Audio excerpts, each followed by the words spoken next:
तो स्वागत है आपका अपने चैनल तैयारी तक पे। वही सीरीज है अपनी जीके जीएस की मॉडल पेपर संख्या 7। इससे पहले अपन ने 6 मॉडल पेपर सॉल्व कर लिए हैं। अगर वो ये पूरा देख लो एक बार, अगर ये अच्छा लगे तो आप वो देखना चाहते हो तो प्लेलिस्ट में जाके देख सकते हो। 6 के 6 डाले हुए हैं और शुरू करते हैं अपनी सीरीज़। तो पहला क्वेश्चन है इसमें, स्टडी इन इंडिया पोर्टल किसके द्वारा लॉन्च किया गया है।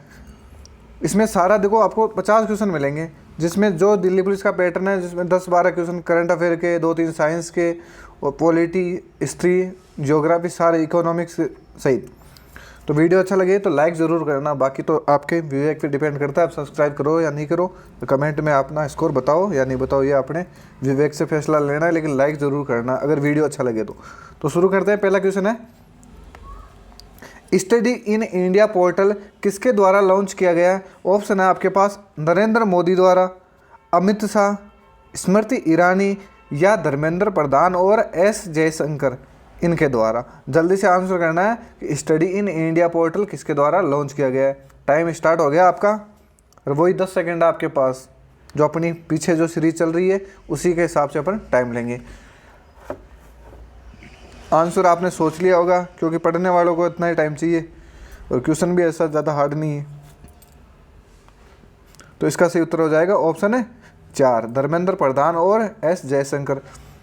एक अपनी डायरी मैंने पिछले वीडियो में भी ये बताया है और इस वीडियो में फिर बता रहा हूँ, एक अपनी डायरी ज़रूर होनी चाहिए आपके पास, जिसमें जो भी कोई नया क्वेश्चन मिले तो उसको आप उसमें नोट कर लो। और हो सके तो मैं तो ये कहता हूँ पूरे के पूरे 50 क्वेश्चन लिखने लग जाओ शॉर्ट में, जिससे ये 20, अगर मैं सीरीज़ लाऊंगा 20 वीडियो, तो आपको 1000 क्वेश्चन तो इम्पोर्टेंट ऐसे मिल जाएगी इस सीरीज़ में।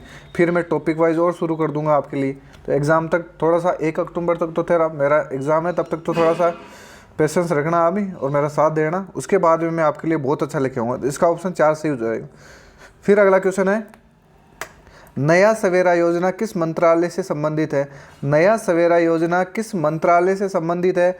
ऑप्शन है स्वास्थ्य मंत्रालय, शिक्षा मंत्रालय, अल्पसंख्यक कार्य मंत्रालय या अनुसूचित जनजाति मंत्रालय। 4 ऑप्शन है आपके पास, जल्दी से इसका आंसर सोचना है। बताइए, देखिए नया सवेरा योजना किस मंत्रालय से संबंधित है। 4 है, जल्दी से सोच लो। और इसका सही उत्तर हो जाएगा ऑप्शन है 3। ऑप्शन 3 इसका सही उत्तर हो जाएगा, अल्पसंख्यक कार्य मंत्रालय। फिर अगला क्वेश्चन है, और ये G20 समूह है, अच्छे से पढ़ लेना आप भी और मैं भी पूरी कोशिश करूंगा। एक अलग से इसका वीडियो बनाऊंगा G20 की स्थापना कब हुई और इसमें सदस्य कौन कौन से। जैसे ट्रिक है मेरी गुरुजी सीता अब SSC और FCI में जॉब करती है, उस हिसाब से तो मैं पूरी कोशिश करूँगा ये सारा G20 से एक भी क्वेश्चन आपका गलत नहीं हो। तो क्वेश्चन है, G20 समूह की आपदा जोखिम न्यूनीकरण कार्य समूह की तीसरी और अंतिम बैठक कहाँ आयोजित की गई। क्वेश्चन को ढंग से पढ़ लेना और नोट जरूर करना अपने नोटबुक में। G20 समूह की आपदा जोखिम न्यूनीकरण कार्य समूह की तीसरी और अंतिम बैठक कहाँ आयोजित की गई। ऑप्शन है तमिलनाडु, दिल्ली में, पश्चिम बंगाल में या आंध्र प्रदेश में। 4 ऑप्शन है, जल्दी से आंसर करना, 10 सेकेंड लेने हैं आपको। G20 समूह की आपदा जोखिम न्यूनीकरण कार्य समूह की तीसरी और अंतिम बैठक आयोजित हुई थी, वो हुई थी तमिलनाडु में। वो हुई थी तमिलनाडु में। तो ऑप्शन है 1 इसका सही उत्तर हो जाएगा। फिर अगला क्वेश्चन है, किस देश के ऑलराउंडर मोइन अली ने टेस्ट क्रिकेट से संन्यास लिया। ये भी ध्यान रखना, किस फॉर्मेट से लिया है, तो वो टेस्ट फॉर्मेट से लिया है। और ये मोइन अली किस देश के हैं ये बताना है। ऑप्शन है ऑस्ट्रेलिया, इंग्लैंड, पाकिस्तान या साउथ अफ्रीका। जल्दी से आंसर करना है कि मोइन अली का संबंध किस देश से है। और इसका सही उत्तर हो जाएगा ऑप्शन है 2, मोइन अली इंग्लैंड के हैं।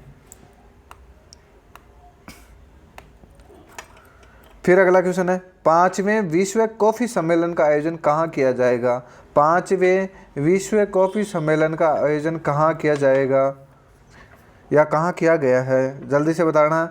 ऑप्शन है कोहिमा नागालैंड में, गुवाहाटी असम में, ईटानगर अरुणाचल प्रदेश में या बेंगलोर कर्नाटक में। जल्दी से आंसर देना है क्वेश्चन संख्या 5 का।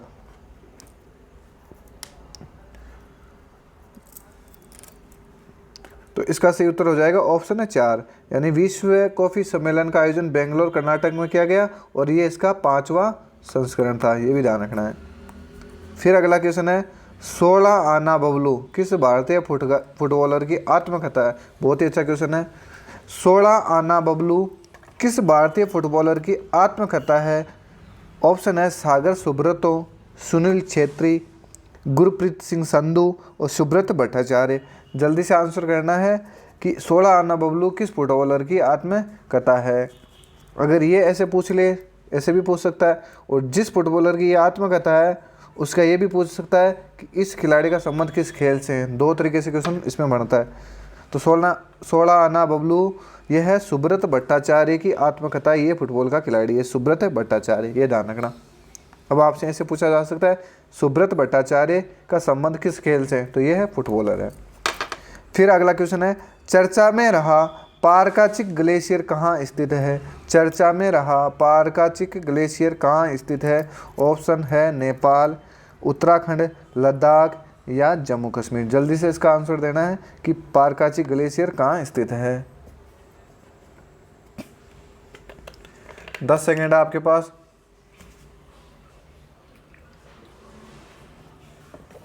और ये कंप्लीट भी हो गई है, तो इसका सही उत्तर हो जाएगा ऑप्शन है 3 लद्दाख में।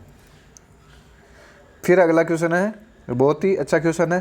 प्रधानमंत्री नरेंद्र मोदी ने राजस्थान के सीकर जिले से कितने पीएम किसान समृद्धि केंद्र राष्ट्र को समर्पित किए हैं। अच्छा क्वेश्चन है, बताना है, ध्यान भी रखना। और ये मेरा होम डिस्ट्रिक्ट है, तो स्वाभाविक ये क्वेश्चन तो मैं लूँगा ही। चलो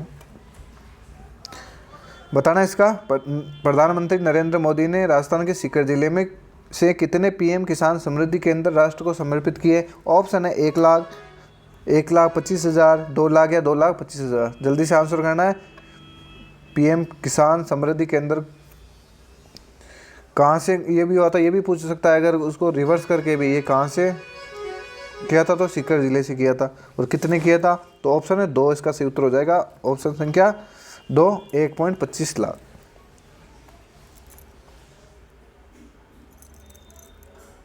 फिर अगला क्वेश्चन है किस धातु पत्र से खाद्य पदार्थों को लपेटा जाता है। आंसर देना है किस धातु पत्र से खाद्य पदार्थों को लपेटा जाता है। ऑप्शन है सिलिकॉन, एल्यूमिनियम, लोह या स्टील। जल्दी से आंसर करना है किस धातु पत्र से खाद्य पदार्थों को लपेटा जाता है, तो ये लपेटा जाता है ऑप्शन 2 एल्यूमिनियम से। फिर अगला क्वेश्चन है मछलियों के यकृत के तेल में किसकी प्रचुरता होती है। मछलियों के यकृत तेल में किसकी प्रचुरता होती है। ऑप्शन है vitamin A, vitamin B, vitamin D और विटामिन सी। जल्दी से आंसर करना है कि मछलियों के यकृत तेल में किसकी प्रचुरता होती है। बहुत इजी सा क्वेश्चन है, ज़्यादा टाइम नहीं लेना, इसका उत्तर हो जाएगा ऑप्शन 3 विटामिन डी। फिर अगला क्वेश्चन है निम्नलिखित में से कनिष्क के समकालीन कौन थे। बताना भाई कनिष्क के समकालीन कौन थे। ऑप्शन है आपके पास कंपन, बाणभट्ट या अश्वघोष। दूसरा ऑप्शन है नागार्जुन, अश्वघोष या वसुमित्र। तीसरा ऑप्शन है अश्वघोष, कालिदास या बाणभट्ट। चौथा ऑप्शन है कालिदास, कंबन या वसुमित्र। जल्दी से इसका आंसर करना है कि कनिष्क के समकालीन कौन कौन थे इसमें से। 10 सेकेंड आपके पास, जल्दी से आंसर सोचना है। कनिष्क के समकालीन थे वो थे नागार्जुन, अश्वघोष और वसुमित्र। तो ऑप्शन 2 इसका सही उत्तर हो जाएगा। फिर अगला क्वेश्चन है निम्नलिखित में से किस सुल्तान के दरबार में सबसे अधिक गुलाम थे। जल्दी से आंसर देना भाई।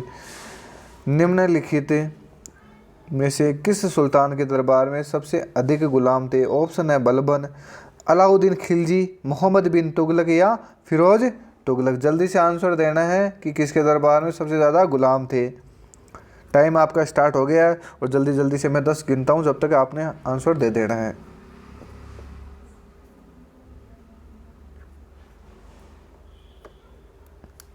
आंसर सोच भी लिया होगा और दे भी दिया होगा और टाइम आपका पूरा भी हो गया है। तो ऑप्शन 4 इसका सही उत्तर हो जाएगा फिरोज तुगलक, यानी सबसे ज़्यादा फिरोज तुगलक के दरबार में गुलाम थे। और गुलामों का गुलाम किसे कहा जाता है, तो वो भी ध्यान रखना, इल्तुतमिश को कहा जाता है।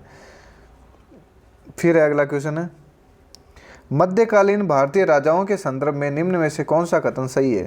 अब सही कथन बताना है, जल्दी से आंसर दो। मध्यकालीन भारतीय राजाओं के संदर्भ में निम्न में से कौन सा कथन सही है। तो पहला ऑप्शन है अलाउद्दीन खिलजी ने एक अलग विभाग दीवान अर्ज स्थापित किया था।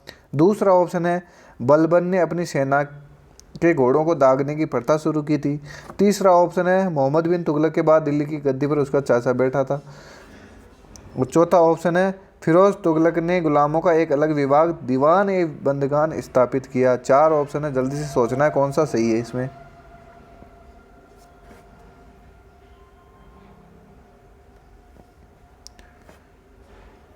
तो इसका सही उत्तर हो जाएगा, और आपने सोच ही लिया होगा, ज़्यादा इसमें टाइम नहीं लेना है क्योंकि धीरे धीरे अपन ने रीड किया है। तो ये वाला हो जाएगा ऑप्शन है 4 सही। उस क्वेश्चन को ढंग से समझ लेना एक बार। गुलामों का एक अलग विभाग था दीवान ए बंदगान। आपसे पूछे दीवान ए बंदगान का संबंध किससे था, तो ये गुलामों का अलग से विभाग था और फिरोज तुगलक के समय इसी के दरबार में था। फिर अगला क्वेश्चन है बहमनी राजाओं की राजधानी थी। बहमनी राजाओं की राजधानी थी, ऑप्शन है गुलबर्गा, बीजापुर, बेलगाम या रायचूर। जल्दी से आंसर देना है कि बहमनी राजाओं की राजधानी क्या थी। टाइम आपका स्टार्ट हो गया, जल्दी से आंसर करना है इसका। बहमनी राजाओं की राजधानी क्या थी, तो ये इंपॉर्टेंट है, बहमनी राजाओं का पूछा जाता है हालांकि 3-4 लाइन का टॉपिक, लेकिन ये इंपॉर्टेंट है, एक क्वेश्चन पूछा जाता है इनमें से, तो इसको ऐसे हल्के में नहीं लेना है। बहमनी राजाओं की राजधानी है वह है गुलबर्गा, तो ऑप्शन 1 इसका सही उत्तर हो जाएगा। फिर अगला क्वेश्चन है 1565 ईस्वी में कौन सा प्रसिद्ध युद्ध हुआ था। जल्दी से बताना है 1565 ईस्वी में कौन सा प्रसिद्ध युद्ध हुआ था। पानीपत का प्रथम युद्ध, खानवा का युद्ध, पानीपत का द्वितीय युद्ध या तालीकोटा का युद्ध। जल्दी से आंसर करना है कि 1565 में कौन सा युद्ध हुआ था। टाइम स्टार्ट हो गया आपका, जल्दी से आंसर करना है कि 1565 में कौन सा युद्ध हुआ था। और मुझे पूरा विश्वास है आप लोगों ने सही आंसर दिया होगा, क्योंकि ये तीनों अलग ही हैं और इन तीनों को आपने अच्छे से पढ़ा होगा। तालीकोटा का युद्ध है, ये हुआ था 1565 ईस्वी में। फिर अगला क्वेश्चन है बहुत इजी सा क्वेश्चन है, दीन ए इलाही धर्म की स्थापना या दीन ए इलाही की स्थापना किसने की थी। दीन ए इलाही की स्थापना किसने की थी। ऑप्शन है आपके पास रहीम, बाबर, औरंगजेब या अकबर। जल्दी से आंसर करना है कि दीन ए इलाही की स्थापना किसने की थी। बहुत इजी सा क्वेश्चन है, इसमें तो आपको टाइम पूरा 8 सेकेंड मिलेगी। और दीन ए इलाही धर्म की स्थापना या दीन ए इलाही की स्थापना अकबर ने की थी। ऑप्शन 4 इसका सही उत्तर हो जाएगा। चलो अगला क्वेश्चन देखते हैं, भारत में बीबी का मकबरा, भारत में बीबी का मकबरा स्थित है। हैदराबाद में, सीकरी में, औरंगाबाद में या बीजापुर में। जल्दी से आंसर देना, ये भी बहुत इजी सा क्वेश्चन है। भारत में बीबी का मकबरा कहाँ स्थित है, तो भारत में बीबी का मकबरा है और यह है औरंगाबाद। और औरंगाबाद कहाँ है, यह है महाराष्ट्र में, औरंगाबाद महाराष्ट्र में। और ये बनवाया किसने था, तो ये बनवाया था औरंगजेब ने। ये भी ध्यान रखना, औरंगजेब ने बनवाया था किसकी याद में, तो अपनी बीबी राबिया बीबी की याद में। तो ये भी ध्यान रखना, राबिया बीबी की याद में, राबिया बीबी की याद में औरंगाबाद महाराष्ट्र में यह मकबरा बनाया था। फिर अगला क्वेश्चन है, शिवाजी के प्रशासन में पेशवा कहा जाता था। शिवाजी के प्रशासन में पेशवा किसे कहा जाता था। ऑप्शन है धार्मिक मामलों के मंत्री, रक्षा मंत्री, प्रधानमंत्री या न्याय मंत्री। जल्दी से आंसर देना है, ये भी बहुत अच्छा क्वेश्चन है। शिवाजी के प्रशासन में पेशवा किसे कहा जाता था। और टाइम आपके पास समाप्त भी हो गया है और आपने आंसर सोच भी लिया होगा, ये था प्रधानमंत्री। ऑप्शन 3 इसका सही उत्तर हो जाएगा। फिर अगला क्वेश्चन है, बहुत इजी सा क्वेश्चन है ये भी, वास्को डिगामा भारत कब आया। वास्को डिगामा भारत कब आया, 1488 में, 1489 में, 1497 में, 1498 में। जल्दी से आंसर देना है कि वास्को डिगामा भारत कब आया था। बहुत इजी सा क्वेश्चन है, इसमें भी ज़्यादा टाइम नहीं लेना है।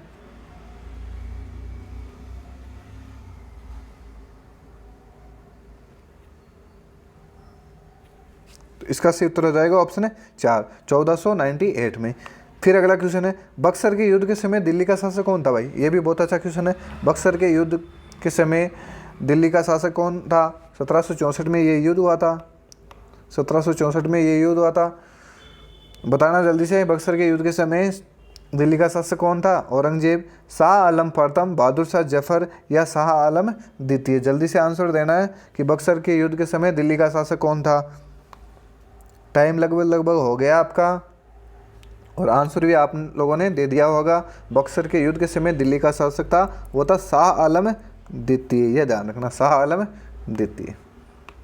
फिर अगला क्वेश्चन है, अंग्रेजों द्वारा रेतबाड़ी बंदोबस्त लागू किया गया था। ये रेतबाड़ी बंदोबस्त मैंने पहले भी बताया, भूमि बंदोबस्त का पूरा अच्छे से बताया हुआ है। यदि दिल्ली पुलिस में हर शिफ्ट में अलग अलग तरीके से ये पूछा जा रहा है। अंग्रेजों द्वारा रेतबाड़ी बंदोबस्त लागू किया गया है बंगाल प्रेसिडेंसी द्वारा, मद्रास प्रेसिडेंसी, बम्बई प्रेसिडेंसी या मद्रास प्रेसिडेंसी और बम्बई प्रेसिडेंसी। चारों में से आंसर देना है, कौन सा इसका सही उत्तर होगा। 10 सेकेंड आपके पास। अंग्रेजों द्वारा रेतबाड़ी बंदोबस्त व्यवस्था लागू किया गया था, कहाँ पे लागू किया गया था, तो ये किया गया था ऑप्शन 4 मद्रास और बम्बई प्रेसिडेंसी में। फिर अगला क्वेश्चन है, निम्नलिखित में से किसने आरा में 1857 की क्रांति का नेतृत्व किया था, बताना भाई। बहुत अच्छा क्वेश्चन है और ये भी रिपीटेड क्वेश्चन है। निम्नलिखित में से किसने आरा में 1857 की क्रांति का नेतृत्व किया था। ऑप्शन है अजीमुल्ला खां, अहमदुल्ला खां, कुंवर सिंह या बख्त खां। जल्दी से आंसर देना है। 1857 की क्रांति हुई थी जिसमें आरा में क्रांति का नेतृत्व किसने किया था। 4 ऑप्शन है आपके पास, जल्दी से इसका आंसर करना है और इसका सही उत्तर हो जाएगा ऑप्शन है 3 कुंवर सिंह। अब ध्यान रखना, आरा आए तो कुंवर सिंह, और ये जगदीशपुर, ये तो आपने पढ़ा हुई है और ये पूछा हुआ भी है, जगदीशपुर, जगदीशपुर, और ये जगदीशपुर है कहाँ, तो ये जगदीशपुर है बिहार में, ये भी ध्यान रखना। तो अगर आरा में आए तो कुंवर सिंह है, जगदीशपुर में आए तो कुंवर सिंह और बिहार में आए तो कुंवर सिंह, ऐसे हिसाब से ध्यान रखना। फिर अगला क्वेश्चन है, बहुत इजी सा क्वेश्चन है ये भी। प्रार्थना समाज की स्थापना किसने की थी। प्रार्थना समाज की स्थापना किसने की। राजा राममोहन राय, सुरेंद्र नाथ बनर्जी, ज्योतिबा फूले या आत्माराम पांडुरंग। जल्दी से आंसर करना है कि प्रार्थना समाज की स्थापना किसने की थी। क्वेश्चन को ढंग से रीड करना है फिर बताना है प्रार्थना समाज की स्थापना किसने की थी। जल्दी से आंसर करना है इसका। प्रार्थना समाज की स्थापना की थी, वो की थी आत्माराम पांडुरंग ने। तो ऑप्शन है 4 इसका सही उत्तर हो जाएगा।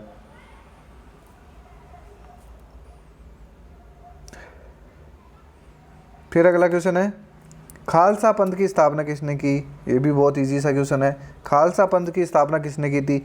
गुरु अर्जुन देव ने, गुरु गोविंद सिंह ने, गुरु नानक ने या गुरु तेग बहादुर ने। जल्दी से आंसर करना है, खालसा पंथ की स्थापना किसने की थी। बहुत इजी सा क्वेश्चन है, ये तो 5 सेकंड वाला क्वेश्चन है। तो इसका सही उत्तर हो जाएगा ऑप्शन है 2 गुरु गोविंद सिंह।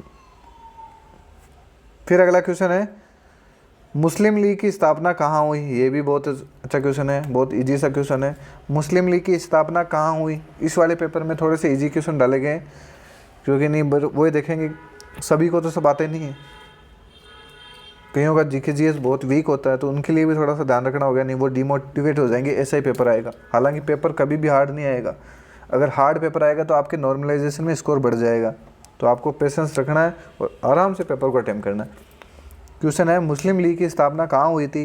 कराची में, लाहौर में, ढाका में या लखनऊ में। जल्दी से इसका आंसर देना है कि मुस्लिम लीग की स्थापना कहाँ हुई थी। बहुत ईजी सा क्वेश्चन है, इसमें भी ज़्यादा टाइम नहीं लेना है।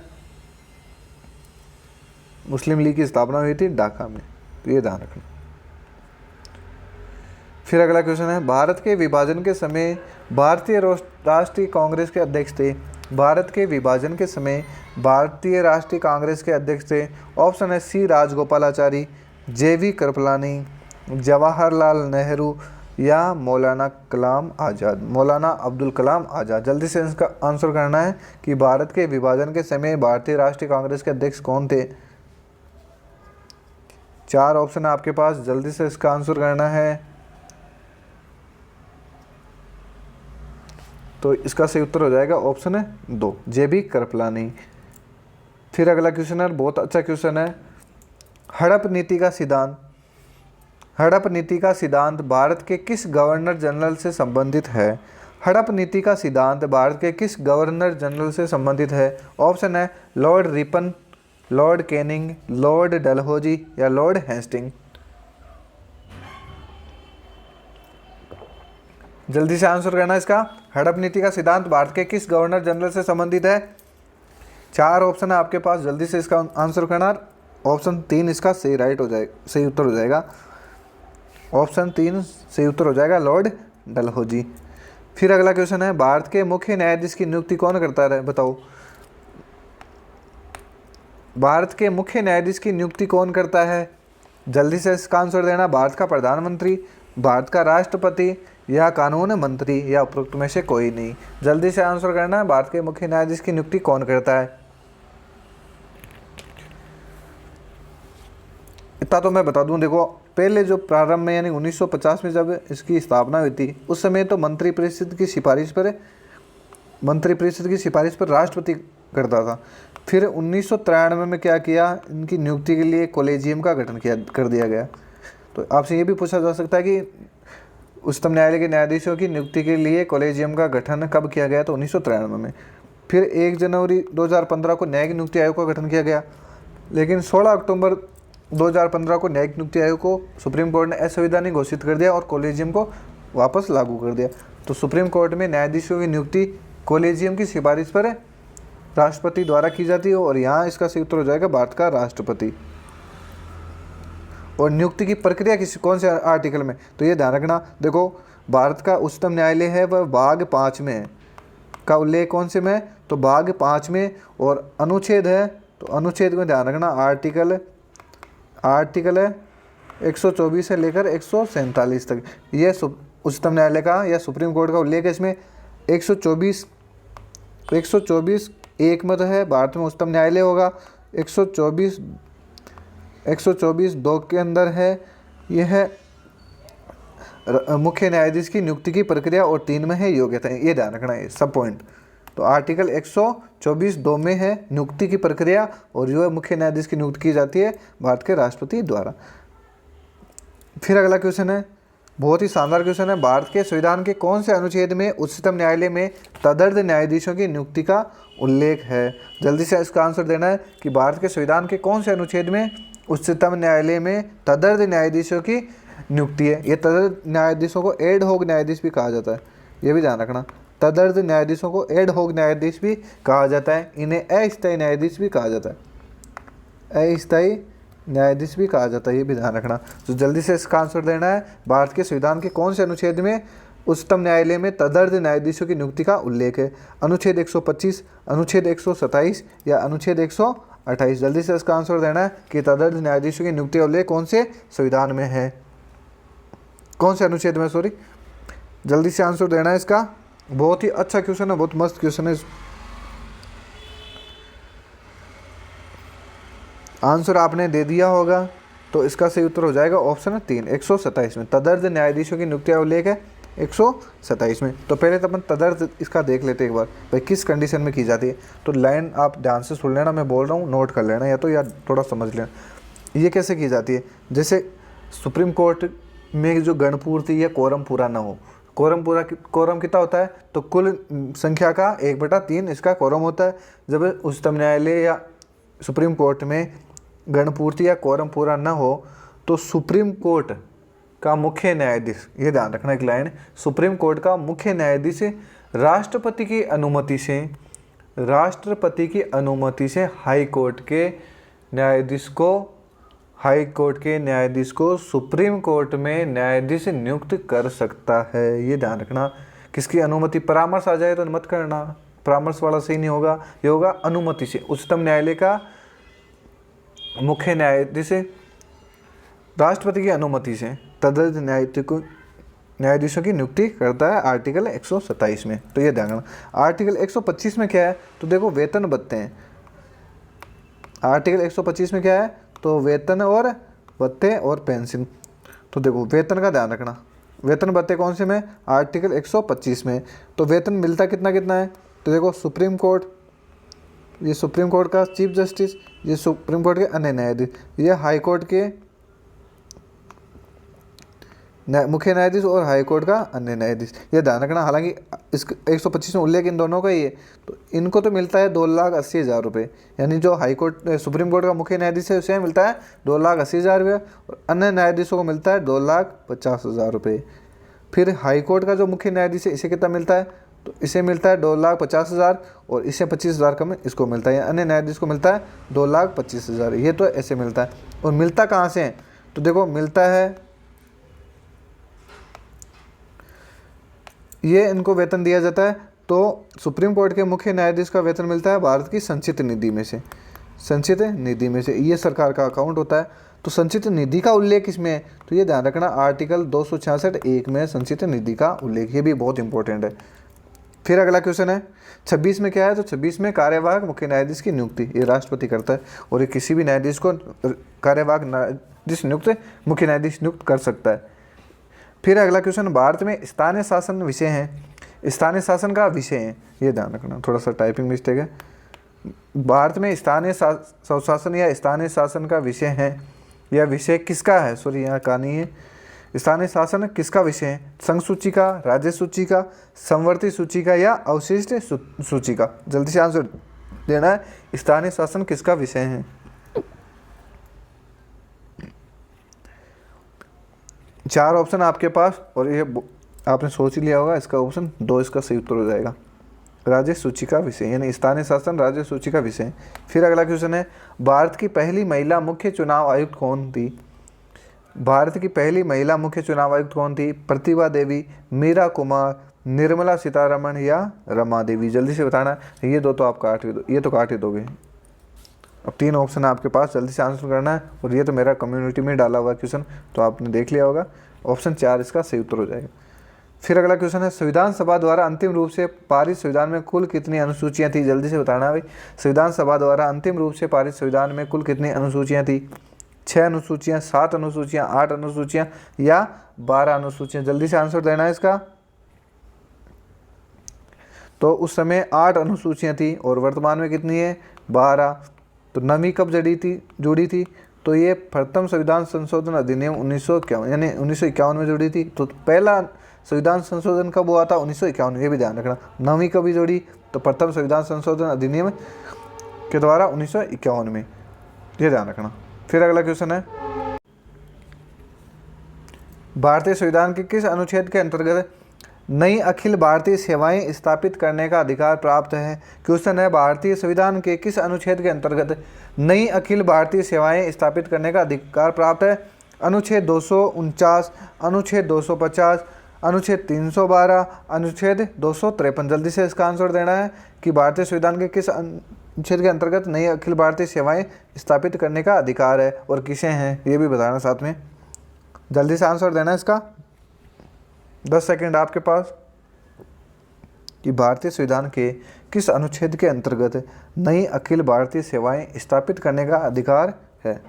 तो इसका सही उत्तर हो जाएगा ऑप्शन है 3, अनुच्छेद 312। ये ध्यान रखना, अनुच्छेद 312 में ये अधिकार प्राप्त है, और ये किसे, तो ये राज्यसभा केंद्र सरकार को प्रस्ताव भेज सकती है आर्टिकल 312 के तहत। तो ये शक्ति किसे प्राप्त है, ये केवल राज्यसभा को प्राप्त है। ये वाला क्वेश्चन भी बहुत अच्छा है, ये पूछा हुआ भी है। फिर अगला क्वेश्चन है, संविधान में संशोधन की प्रक्रिया का उल्लेख कौन से अनुच्छेद में किया गया है। बहुत ही अच्छा क्वेश्चन है, जिसमें आपको भाग भी बताना है। बताओ, देखिए संविधान में संशोधन की प्रक्रिया और ये प्रावधान कहाँ से लिया गया है, ये भी बताना है। संविधान में संशोधन की प्रक्रिया का उल्लेख कौन से अनुच्छेद में किया गया है।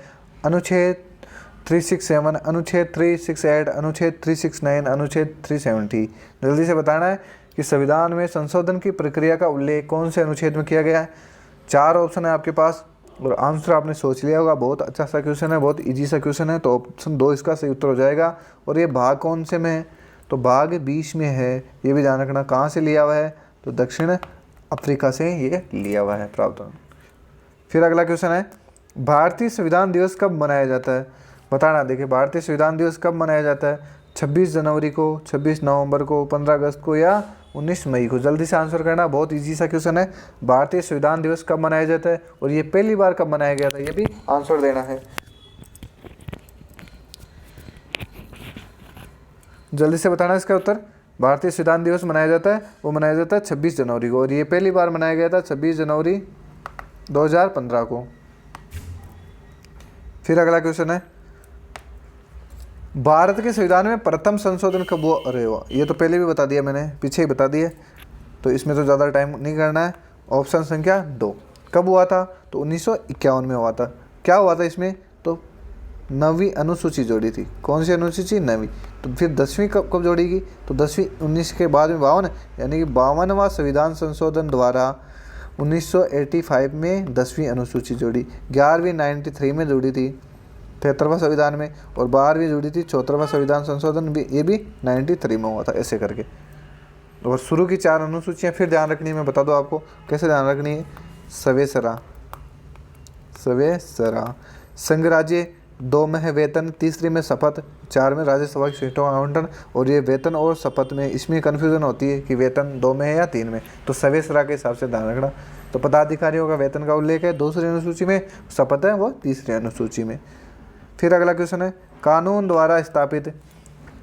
द्वारा स्थापित प्रक्रिया की अवधारणा को किस संविधान से लिया गया। ऑप्शन है भारत सरकार अधिनियम से, संयुक्त राज्य अमेरिका के संविधान से, जापान के संविधान से, या ब्रिटेन के संविधान से। जल्दी से आंसर करना है। कानून द्वारा स्थापित प्रक्रिया की अवधारणा को किस संविधान से लिया गया है। 4 ऑप्शन है आपके पास, जल्दी से इसका आंसर करना है। तो ये कानून द्वारा स्थापित प्रक्रिया की अवधारणा ये ली हुई है जापान के संविधान से, तो ऑप्शन 3 इसका सही उत्तर हो जाएगा। फिर अगला क्वेश्चन है, किस संविधान संशोधन के द्वारा मतदान की आयु 21 वर्ष से घटाकर 18 वर्ष की गई, यानी वोट देने की आयु 21 वर्ष से घटाकर 18 वर्ष कर दी गई।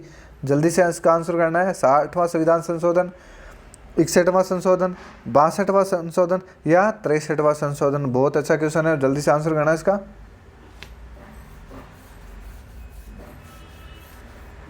तो इसका सही उत्तर हो जाएगा ऑप्शन है 2, 61वां संविधान संशोधन। फिर अगला क्वेश्चन है, बहुत अच्छा क्वेश्चन है। जनगणना 2011 के अनुसार भारत में 0 से 6 वर्ष आयु वर्ग में सर्वाधिक लिंगानुपात वाला राज्य कौन सा। क्वेश्चन को ढंग से पढ़ लेना एक बार। ये पूछा है 0 से 6 वर्ष की आयु वाले लिंगानुपात पूछा है इसमें, तो यह ध्यान रखना, यानी इसे शिशु लिंगानुपात भी बोला जाता है। 0 से 6 वर्ष दे दे या ऐसे दे देना आपको शिशु लिंगानुपात, तो बताना इसमें। क्वेश्चन को ढंग से रीड कर लो एक बार। जनगणना 2011 के अनुसार भारत में 0 से 6 आयु वर्ग में सर्वाधिक लिंगानुपात वाला राज्य कौन सा है। ऑप्शन है मिजोरम, अरुणाचल प्रदेश, हरियाणा, या पंजाब। जल्दी से आंसर देना, 4 ऑप्शन आपके पास।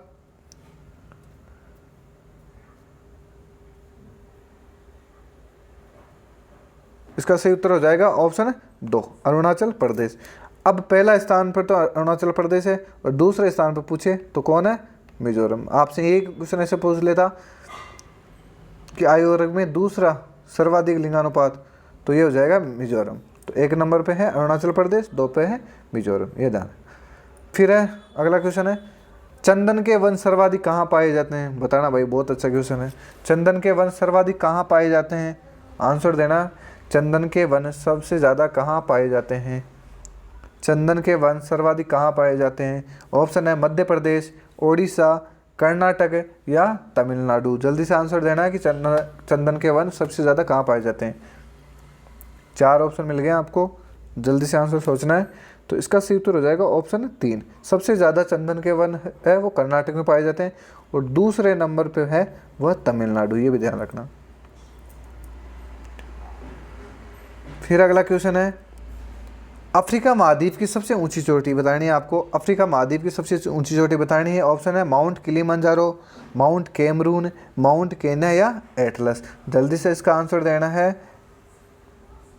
कि अफ्रीका महाद्वीप की सबसे ऊंची चोटी कौन सी है। ऑप्शन है Mount Kilimanjaro, Mount Cameroon, Mount Kenya, या एटलस। जल्दी से इसका आंसर सोचना है कि अफ्रीका महाद्वीप की सबसे ऊंची चोटी कौन सी है। तो आंसर आपने सोच लिया होगा।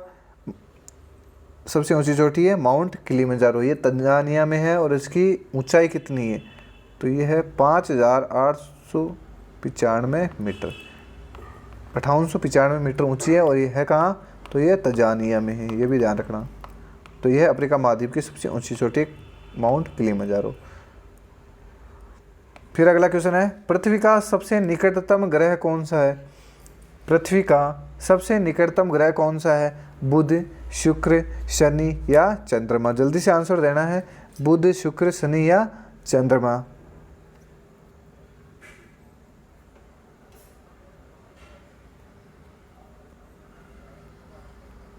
आंसर आपने सोच लिया होगा। इसका सही उत्तर आ जाएगा ऑप्शन है 2। भारत में सर्वाधिक रबर उत्पादन करने वाला राज्य कौन सा है? ये भी बहुत अच्छा क्वेश्चन है।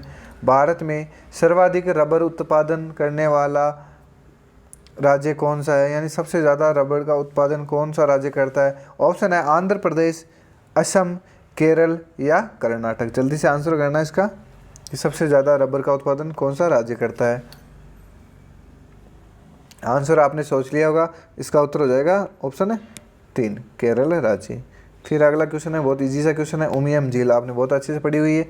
उमियम झील किस राज्य में स्थित है? उमियम झील किस राज्य में स्थित है? ऑप्शन है त्रिपुरा, मणिपुर, मेघालय या इनमें से कोई नहीं। जल्दी से आंसर देना, उमियम झील कहाँ पर है? उमियम झील बतानी है। ऑप्शन आपको मिल ही गए, त्रिपुरा, मणिपुर, मेघालय और कोई नहीं। तो इसका सही उत्तर हो जाएगा ऑप्शन 3, उमियम झील है वो मेघालय में है। फिर अगला क्वेश्चन है, दामोदर नदी किसकी सहायक नदी है? दामोदर नदी किसकी सहायक नदी है? ऑप्शन है गंगा की, हुगली की, सुवर्णरेखा की या पद्मा की। जल्दी से आंसर करना है कि दामोदर नदी किस नदी की सहायक नदी है। 4 ऑप्शन आपके पास, गंगा, हुगली, सुवर्णरेखा या पद्मा। आंसर आपने सोच लिया होगा। ऑप्शन है 2 इसका सही उत्तर हो जाएगा, हुगली नदी। तो ऑप्शन है 2। फिर अगला क्वेश्चन है, वार्षिक वित्तीय विवरण। वार्षिक वित्तीय विवरण का अन्य नाम क्या है? वार्षिक वित्तीय विवरण का अन्य नाम क्या है? धन विधेयक, वित्त विधेयक या बजट या इनमें से कोई नहीं। 4 ऑप्शन है आपके पास।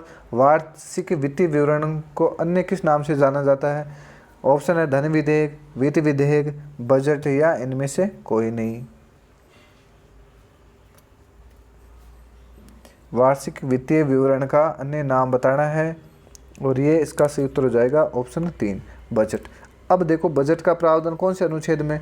तो अनुच्छेद 112 में बजट का प्रावधान है। धन विधेयक की परिभाषा है तो वह है आर्टिकल 110 में, ये भी ध्यान रखना। और 111 में क्या है? तो विधेयकों में राष्ट्रपति की अनुमति। तो ये ध्यान रखना, इतने मैंने बता दिए। और 109 में क्या है? तो 109 में है धन विधेयक की संबंधित प्रक्रिया। 108 में क्या है? तो 108 में संयुक्त अधिवेशन है। तो ऐसे करके आपको ध्यान रखने। फिर अगला क्वेश्चन है, प्रथम पंचवर्षीय योजना का काल था। प्रथम पंचवर्षीय योजना का काल था 51 से 56, 52 से 57, 47 से 52 या 50 से 55। जल्दी से बताना इसका आंसर। पहली पंचवर्षीय योजना का काल बताना है और ये आपको पता भी होगा 1951 से 56। तो ऑप्शन 1 इसका सही उत्तर हो जाएगा। फिर अगला क्वेश्चन है, बहुत ही शानदार क्वेश्चन है, साकेत किसकी रचना है भाई? बताओ साकेत किसकी रचना है? जयशंकर प्रसाद की, सुभद्रा कुमारी चौहान की, सुमित्रा नंदन पंत या मैथिली शरण गुप्त। जल्दी से आंसर देना, साकेत किसकी रचना है? तुक्का नहीं टिकाना है, अच्छे से सोचना, नहीं आ रहा तो सुनते रहो आराम से, कोई दिक्कत नहीं। साकेत रचना है वह है मैथिली शरण गुप्त की। तो ऑप्शन है 4 इसका सही उत्तर हो जाएगा। फिर अगला क्वेश्चन है, बहुत ही शानदार क्वेश्चन है, कोपा कप किस खेल से संबंधित है? बताओ भाई, कोपा कप किस खेल से संबंधित है? कोपा कप हॉकी से है, फुटबॉल से, टेनिस से या क्रिकेट से? जल्दी से बताना है कोपा कप किस खेल से संबंधित है। शानदार क्वेश्चन है ये। कोपा कप है वो ये फुटबॉल खेल से संबंधित, तो ये ध्यान रखना, कोपा कप का संबंध है वो है फुटबॉल खेल से। अब 50वां और अंतिम क्वेश्चन है अपना, दाब की एसआई इकाई क्या है? दाब की एसआई इकाई क्या है? डाइन, जूल, पास्कल या न्यूटन? ठीक है, जल्दी से बताओ दाब की एसआई इकाई क्या है? डाइन, जूल, पास्कल या न्यूटन? और ये तो बहुत इजी सा है, आपको बता ही दिया होगा। दाब की एसआई मात्रक या एसआई इकाई है वह है पास्कल। और वीडियो अच्छा लगे तो लाइक, शेयर और चैनल को सब्सक्राइब ज़रूर करना। और अपना स्कोर या वीडियो कैसा लगा कमेंट बॉक्स में ज़रूर बताना। यहाँ तक देखने के लिए धन्यवाद। मिलते हैं अगली सीरीज़ में। थोड़ा सा समय की कमी है इसलिए मैं रेगुलर वीडियो नहीं डाल पा रहा। कोशिश करूँगा आप लोगों के लिए कि मैं एक वीडियो तो ज़रूर डाल दूँ। जैसे एक बार पुनः धन्यवाद आप सभी का। Thank you. जय हिंद।